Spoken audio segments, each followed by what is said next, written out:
नमस्कार विद्यार्थी मित्रांनो, आज आपण विज्ञान आणि तंत्रज्ञान भाग 2 मधील प्रकरण 5 हरित ऊर्जेच्या दिशेने या प्रकरणातील केंद्रकीय विखंडन, नैसर्गिक वायूवर आधारित विद्युत निर्मिती केंद्र, अणु ऊर्जेवर आधारित विद्युत निर्मिती केंद्र या भागाचा अभ्यास या व्हिडिओमध्ये करणार आहोत। यापूर्वीचा व्हिडिओ तुम्ही अभ्यासला असेलच। चला तर मग पाहूया अणु ऊर्जेवर आधारित विद्युत ऊर्जा निर्मिती केंद्र।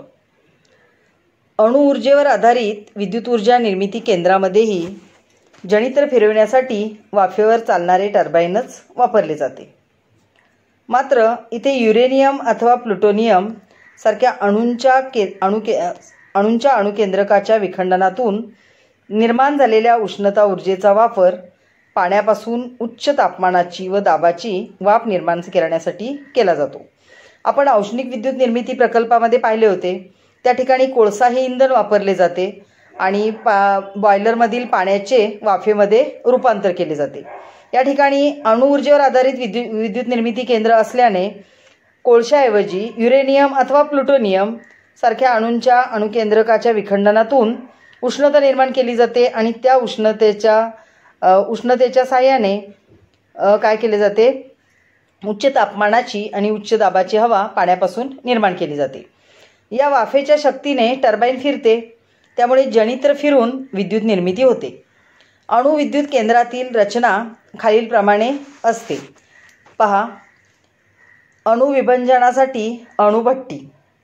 आता अणूचं विभंजन करण्यासाठी अणुभट्टीची गरज आहे। या ठिकाणी इंधन काय आहे, युरेनियम आणि प्लुटोनियम। तर युरेनियम आणि प्लुटोनियम हे इंधन वापरून अणु विभंजन केले जाते, त्यासाठीची अणुभट्टी। त्यानंतर पाण्यापासून वाफेच्या निर्मितीसाठी यंत्रणा। यामध्ये निर्माण होणारी जी उष्णता ऊर्जा आहे ते काय करते, तर पाण्याचे रूपांतर वाफेमध्ये करते। त्यामुळे त्या वाफेमुळे गतिज ऊर्जा प्राप्त होते आणि वाफेवर टर्बाइन काय होते, फिरते। टर्बाइन फिरले की जनित्रामध्ये विद्युत निर्मिती होते। आता याच वेळी आपण औष्णिक विद्युत निर्मिती केंद्रामध्ये पाहिल्याप्रमाणे शिल्लक राहिलेल्या वाफेचे रूपांतर पुन्हा पाण्यामध्ये होते आणि पुन्हा त्या पाण्यापासून वाफ तयार होते। तर विद्युत निर्मिती केंद्र कोणत्याही प्रकारचे असेल तर प्रक्रिया तीच चालते, फक्त बदल काय होतो, तर इंधन वेगवेगळ्या प्रकारचे वापरले जाते। म्हणजेच औष्णिक विद्युत निर्मिती केंद्रामध्ये कोळसा वापरलेला होता, त्या ठिकाणी अणु ऊर्जेवर आधारित विद्युत निर्मिती केंद्रामध्ये युरेनियम किंवा प्लुटोनियम यासारख्या जड अणूंचा उपयोग केला जातो। म्हणजेच इथे अणूतील ऊर्जेचे रूपांतर प्रत्येक औष्णिक ऊर्जेत, प्रथम औष्णिक ऊर्जेचे रूपांतर वाफेच्या गतिज ऊर्जेत, वाफेच्या गतिज ऊर्जेचे रूपांतर टर्बाइनच्या व जनित्राच्या गतिज ऊर्जेत आणि शेवटी जनित्राच्या गतिज ऊर्जेचे रूपांतर विद्युत ऊर्जेत होते। टप्प्याटप्प्याने होणारे हे ऊर्जा रूपांतरही पुढील आकृतीत दाखवलेले आहे। पहा, तुमच्या लक्षात आले का? काय होते, अणूतील ऊर्जेचे रूपांतर औष्णिक ऊर्जेमध्ये होते, म्हणजेच उष्णता ऊर्जेमध्ये। औष्णिक ऊर्जेचे रूपांतर वाफेच्या गतिज ऊर्जेमध्ये होते। वाफेच्या गतिज ऊर्जेमुळे टर्बाइन फिरते आणि टर्बाइनच्या व जनित्राच्या गतिज ऊर्जेमध्ये त्याचे रूपांतर होते। शेवटी जनित्राच्या गतिज ऊर्जेचे रूपांतर विद्युत ऊर्जेमध्ये होते आणि विद्युत निर्मिती केली जाते। टप्प्याटप्प्याने होणारे रूपांतर आपण खालील आकृतीमध्ये पाहूया। अणूतील ऊर्जा, त्या ऊर्जेचे रूपांतर औष्णिक ऊर्जेत होते। औष्णिक ऊर्जा मिळाल्याने पाण्याच्या वाफ तयार होते आणि त्या वाफेला गतिज ऊर्जा प्राप्त होते। या गतिज ऊर्जेच्या साहाय्याने टर्बाइन फिरवले जाते आणि जनित्रामध्ये विद्युत ऊर्जेची निर्मिती होते। अशा प्रकारे इंधन बदलले की विद्युत ऊर्जा निर्मिती केंद्राचा प्रकार काय होतो, बदलतो। युरेनियम 235 या अणूवर न्यूट्रॉनचा जर मारा केला तर त्याचे रूपांतर युरेनियम 236 या समस्थानिकामध्ये होते। समस्थानिकांचा तुम्ही अभ्यास केलेला आहे। समस्थानिकांचा अणुअंक तोच असतो, मात्र अणुवस्तुमाने त्यांची भिन्न असतात। युरेनियम 236 अत्यंत अस्थिर असल्याने त्याचे बेरियम आणि क्रिप्टॉन यांच्यामध्ये विखंडन होऊन 3 न्यूट्रॉन आणि 200 मेगाव्होल्ट इतकी ऊर्जा बाहेर पडते। या अभिक्रियेत निर्माण झालेले 3 न्यूट्रॉन अशाच प्रकारे अजून 3 अधिक युरेनियम 235 अणूंचे विखंडन करून ऊर्जा मुक्त करतात. जे तुमच्या लक्षात आले असेल. या ठिकाणी आकृती पहा. पहिल्यांदा काय होते तर न्यूट्रॉनचा मारा केला की युरेनियम 235चे रूपांतर कशामध्ये होते, युरेनियम 236 मध्ये होते. आता युरेनियम 236 हा अस्थिर आहे, त्यामुळे बेरियम आणि क्रिप्टॉन यांच्यात त्याचे विखंडन होते आणि 3 न्यूट्रॉन त्याचबरोबर 200 मेगावोल्ट इतकी ऊर्जा बाहेर पडते. या ठिकाणी हे 3 न्यूट्रॉन आहेत, पुन्हा त्यांचे विखंडन होते, पुन्हा युरेनियम 236 बाहेर पडतो आणि ही प्रक्रिया अशीच किंवा हिला साखळी किंवा शृंखला म्हटले तरी चालेल. या ठिकाणी शृंखला अभिक्रिया म्हटलेली आहे. 3 न्यूट्रॉन बाहेर पडतात, पुन्हा त्या 3 न्यूट्रॉनचे विखंडन होते. ही प्रक्रिया सातत्याने चालू राहते. या अभिक्रियेत निर्माण झालेले 3 न्यूट्रॉन अशाच प्रकारे अजून 3 अधिक युरेनियम 235 अणूंचे विखंडन करून ऊर्जा मुक्त करतात. याही प्रक्रियेत निर्माण झालेले न्यूट्रॉन इतर युरेनियमच्या अणूंचे काय करतात, विखंडन करतात. म्हणजे तुमच्या लक्षात आले असेल की ही शृंखला अभिक्रिया सातत्याने चालू राहते. अशा प्रकारे अणुविखंडनाची ही साखळी प्रक्रिया चालू राहते. अणु ऊर्जा केंद्रात ही साखळी प्रक्रिया नियंत्रित पद्धतीने घडवून आणून काय केले जाते तर निर्माण झालेल्या उष्णता ऊर्जेच्या साहाय्याने विद्युत निर्मिती केली जाते. या ठिकाणी आकृतीचे निरीक्षण करा. तुमच्या लक्षात येईल की एका न्यूट्रॉनचे विखंडन होते, त्याचं युरेनियम 236 मध्ये रूपांतर होते. अशा प्रकारे पुढील 3 न्यूट्रॉन तयार होतात. त्यात ते 3 न्यूट्रॉन पुन्हा क्रमशः म्हणजेच ही शृंखला सातत्याने काय होते, चालू राहते, ही खंडित होत नाही. अशा प्रकारे अणु विद्युत निर्मिती केंद्रामध्ये ऊर्जा निर्मिती केली जाते. या ठिकाणी इंटरनेट माझा मित्र हा भाग दिलेला आहे. विद्यार्थी मित्रांनो, हा भाग तुमच्या अभ्यासक्रमातून वगळण्यात आलेला आहे, तरीही तुम्ही त्याचे स्वयंअध्ययन करू शकता.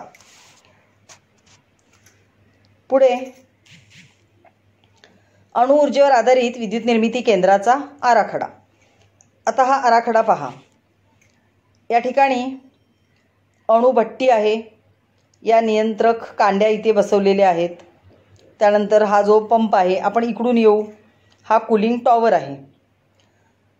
कूलिंग टॉवरमध्ये काय होतं तर काहीसे गरम पाणी जाते आणि परत त्या पाण्याच्या वाफेचं काय होतं, पाण्याची वाफ तयार होते.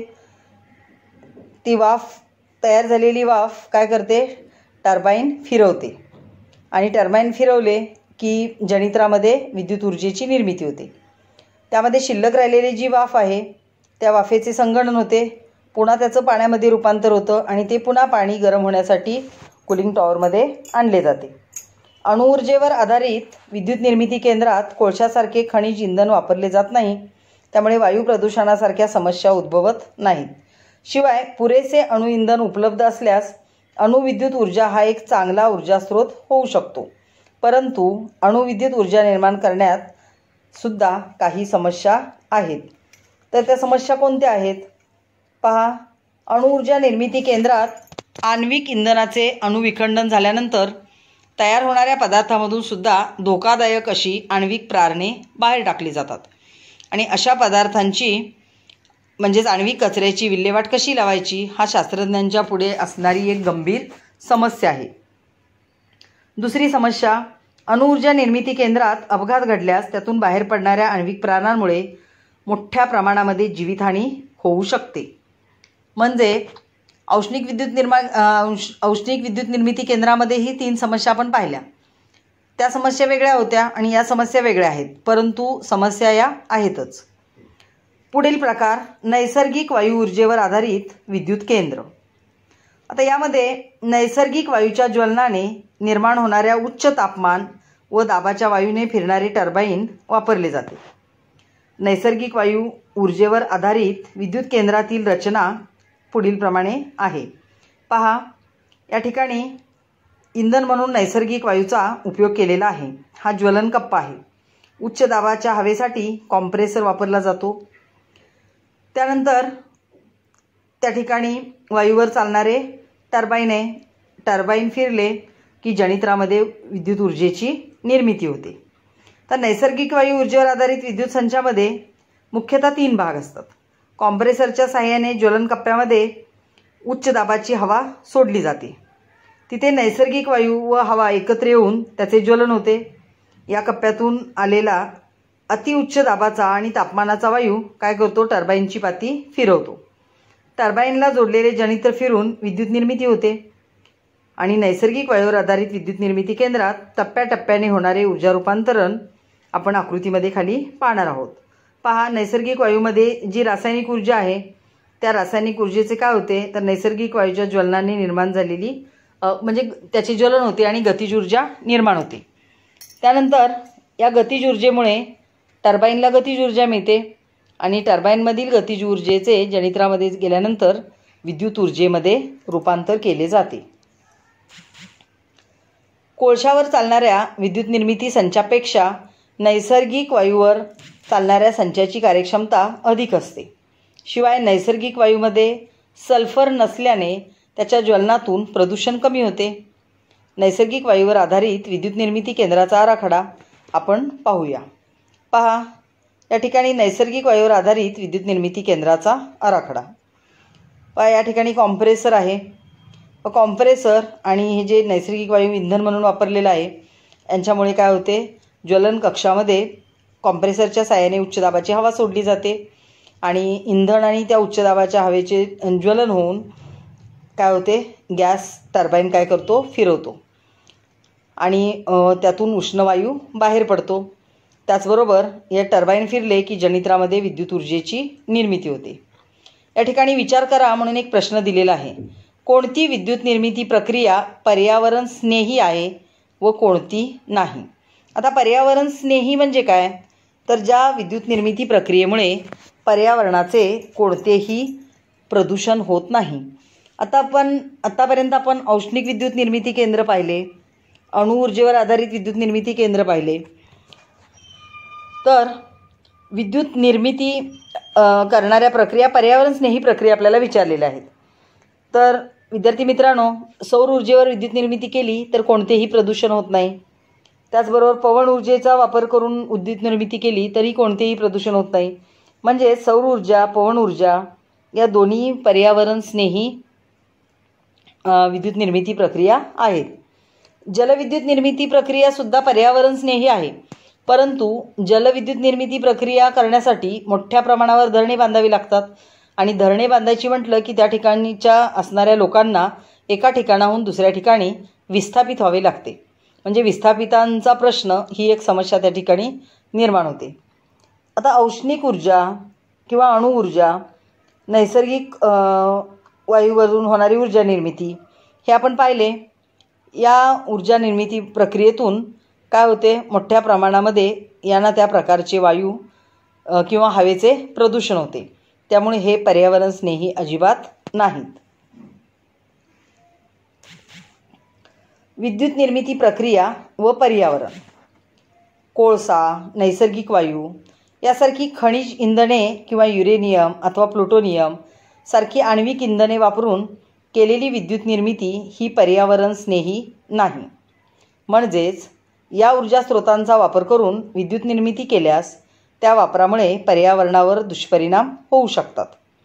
आता हे दुष्परिणाम कोणते आहेत, तर कोळसा, नैसर्गिक वायू यासारखी खनिजे इंधनाच्या ज्वलनातून काही घटक वायूंची आणि कणांची निर्मिती होते आणि हे कण काय होतात, हवेमध्ये मिसळले जातात. यामुळे हवा प्रदूषित होते. हे आपण यापूर्वी पाहिलेले आहे. इंधनाच्या अपूर्ण ज्वलनातून कार्बन मोनॉक्साईड तयार होतो. याचा आपल्या आरोग्यावर दुष्परिणाम होतो. इंधनाच्या ज्वलनातून निर्माण होणाऱ्या कार्बन डायऑक्साईडचे वातावरणातील प्रमाण जर वाढले तर पर्यावरणाची हानी होते. पर्यावरणावर त्याचासुद्धा दुष्परिणाम होतो. जागतिक तापमान वाढ होते. जागतिक तापमान वाढ हे याचेच एक उदाहरण आहे. पेट्रोल, डिझेल, कोळसा यांच्या ज्वलनातून निर्माण होणाऱ्या नायट्रोजन डायऑक्साईडमुळे आम्लवर्षासारखे परिणाम होतात. तर अंमली पर्जन्य तुम्हाला माहीत असेलच. आग्र्याचा जो ताजमहाल आहे त्याच्यावरती अंमली पर्जन्यामुळे खळगे पडलेले आहेत. अशी कितीतरी उदाहरणे आपल्याला आम्लवर्षाची घेता येतील. जीवाश्म इंधनांच्या अपूर्ण ज्वलनातून निर्माण होणारे धुरातील कण हवेचे प्रदूषण करतात. यामुळे दम्यासारखे श्वसन संस्थेचे विकार निर्माण होतात आणि त्यामुळे पर्यावरणाची सुद्धा काय होते, हानी होते. कोळसा, खनिज तेले आणि नैसर्गिक वायू ही सारी जीवाश्म इंधने तयार होण्यासाठी लाखो वर्षे लागली आहेत. शिवाय भूगर्भातील त्यांचे साठे मर्यादित आहेत. हे भूगोलमध्येही आपण अभ्यासलेले आहे. त्यामुळे भविष्यकाळात हे साठे कधी ना कधी संपणार आहेत. असं म्हटलं जातं की ज्या वेगाने आपण इंधनाचे साठे वापरत आहोत त्या वेगाने कोळशाचे जागतिक साठे येत्या 200 वर्षात, तर नैसर्गिक वायूंचे साठे येत्या 200 ते 300 वर्षात काय होतात, संपू शकतात. म्हणजे केव्हा ना केव्हा ते संपणार आहेत. अणुऊर्जा वापरातील आण्विक कचऱ्याच्या विल्हेवाटीची समस्या, अपघातातून होणाऱ्या संभाव्य हानीची शक्यता यासारख्या धोक्यांचीही आपण चर्चा केलेली आहे. या सर्व बाबी जर आपण लक्षात घेतल्या तर खनिज इंधनापासून आणि अणुऊर्जेपासून मिळणारी जी विद्युत ऊर्जा आहे ती पर्यावरण स्नेही अजिबात नाही. तुमच्या लक्षात आले असेल, आपण आत्तापर्यंत औष्णिक विद्युत निर्मिती केंद्र, अणुऊर्जेवर चालणारे विद्युत निर्मिती केंद्र, त्यानंतर नैसर्गिक वायूवर चालणारे विद्युत निर्मिती केंद्र यांचा अभ्यास केला. तर ही तिन्ही विद्युत निर्मिती केंद्र पर्यावरण स्नेही अजिबात नाहीत. विद्यार्थी मित्रांनो, या ठिकाणी सरावासाठी काही प्रश्न दिलेले आहेत. तर या प्रश्नांची उत्तरे तुमच्या वहीमध्ये लिहा. व्हिडिओ आवडला असेल तर लाईक, कमेंट आणि शेअर करा. थँक्यू.